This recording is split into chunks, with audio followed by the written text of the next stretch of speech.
Magandang hapon po sa inyo lahat. Nauna, dahil sa mga katanungan ninyo, inisa ko na lang po ang sagot. I welcome any investigation. Let the facts speak for themselves. Wala po akong tinatago. Wala po akong kinakatakutan dahil wala akong kasalanan. Hindi ako sangkot sa anumang anomalya. Ang aking sinumpaang tungkulin ay ang maglingkod sa bayan.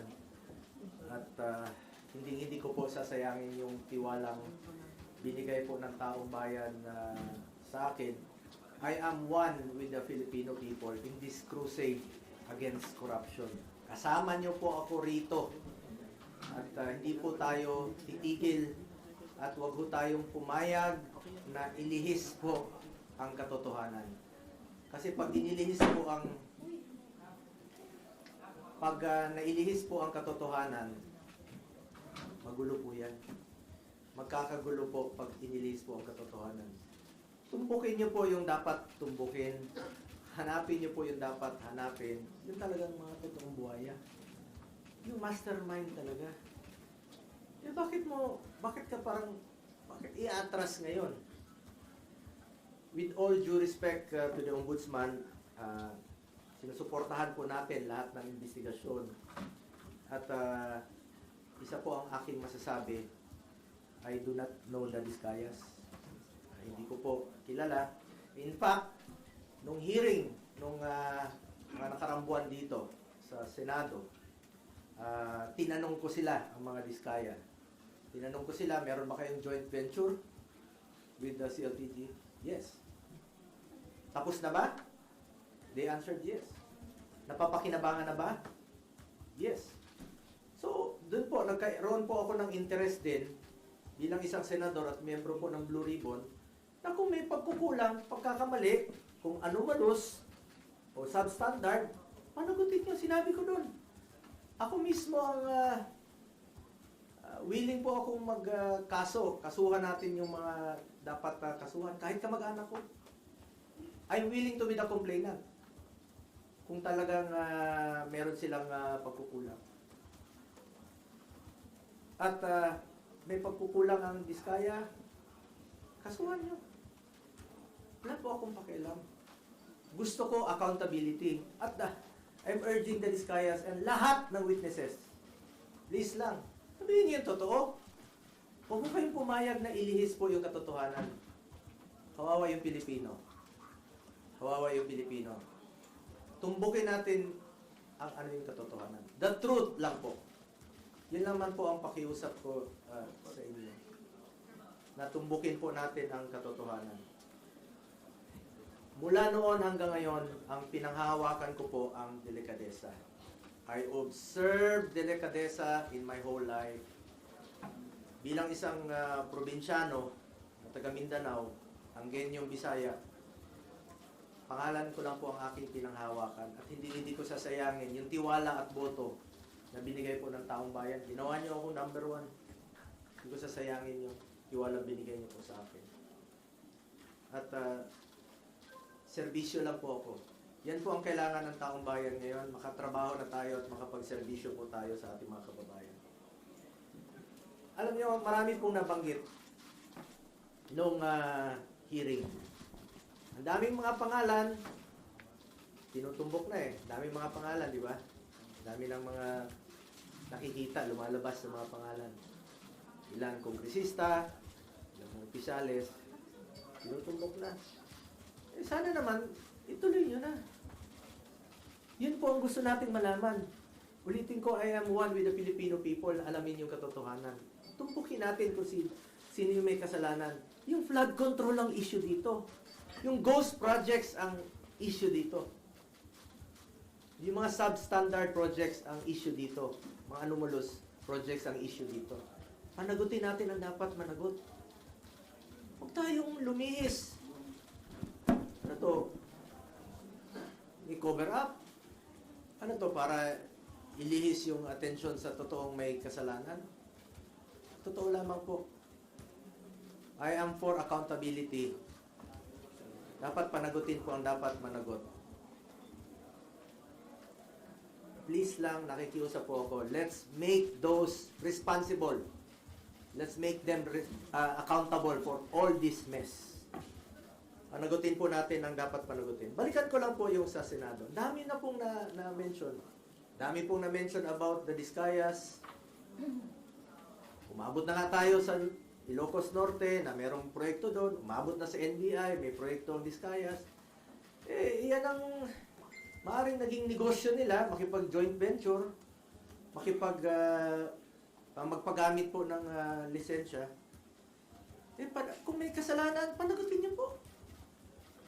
Panagutin niyo. Panagutin po natin.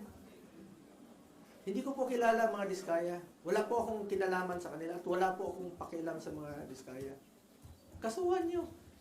Kung kamag-anak ko kasama dyan, nag-joint venture sila, noong 2017, umatras na nga eh.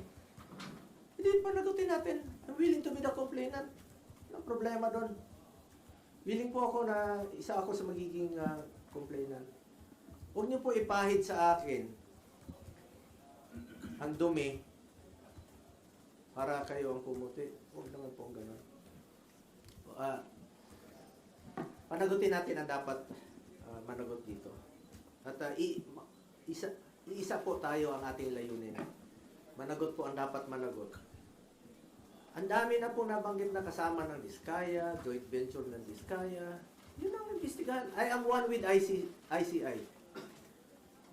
Secretary Vince ng DILG, I'm one with you. I'm one with the Ombudsman. Panagutin ang dapat panagutin. Kilala po ako ni Secretary Vince noon paano ako magtrabaho. At hindi po ako nakikialam bilang isang public servant. Noon, government employee, 2001, 1998 pa po, sa congressional office ni former President, former Congressman, former Mayor Rodrigo Duterte. Nang naging mayor siya, isa lang po ang pinakiusap ko noon. Sabi ko, pag pumasok yung kamag-anak ko sa government transaction sa City Hall, I will resign. Pag pumasok sila sa Malacanang noon, I will resign. Dahil I observed delikadesa. Pinapili ko noon. Pumasok kayo, alis ako. Yan lang po ang puhunan ko rito. Ulitin ko, delikadesa. Hindi ko po kontrolado ang negosyo ng sino mang kamag-anak ko. Ilang beses na po ako naging issue ito, 2018, bago mag-eleksyon, naging issue.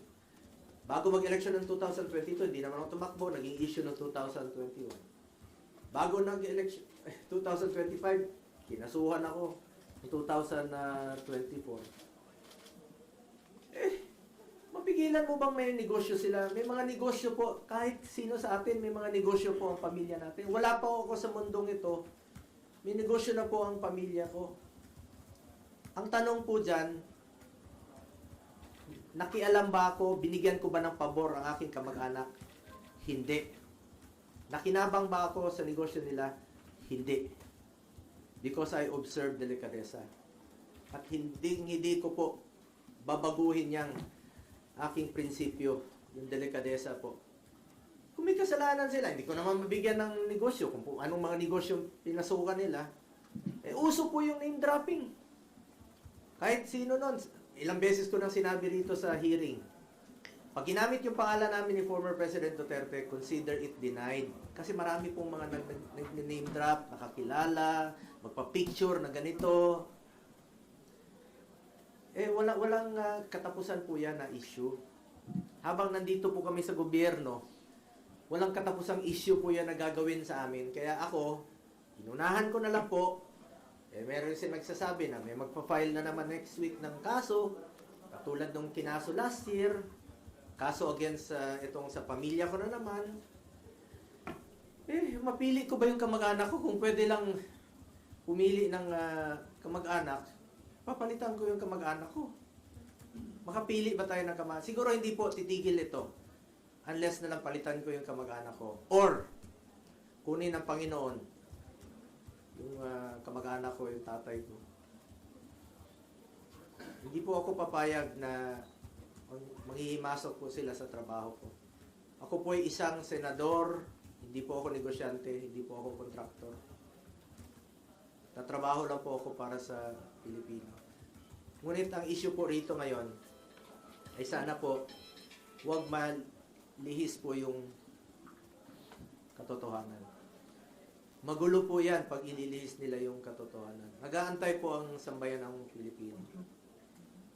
Hindi ko kilala yung Diskaya at let me repeat, hindi po ako nakikipag-usap ng any government contracts o government transaction. Nung naging senador po ako, naging SAP po ako noon, maraming lumalapit, may tulong lang po ako sa kanila. I'm the most accommodating person, sa totoo lamang po, sa panahon ni Pangulong Duterte. Pero hindi po ako humingi ng kapalit. Sinasabi ko lang, gawin nyo lang yung tama. Just do what is right, lalong-lalo na po sa mga natulungan ng mga nasa gobyerno po.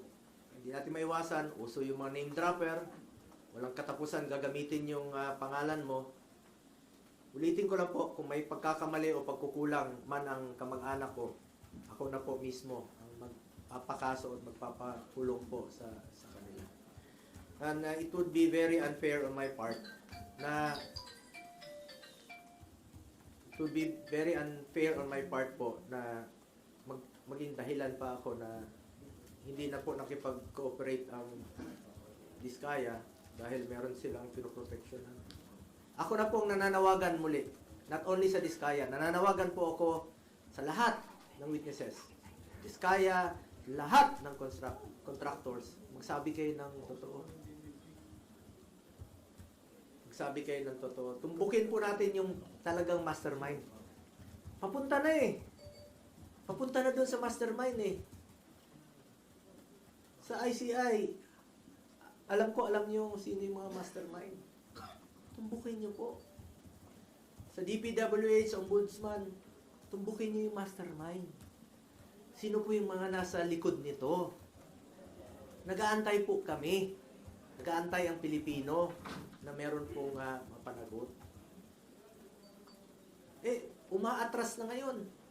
Paatras na lang paatras.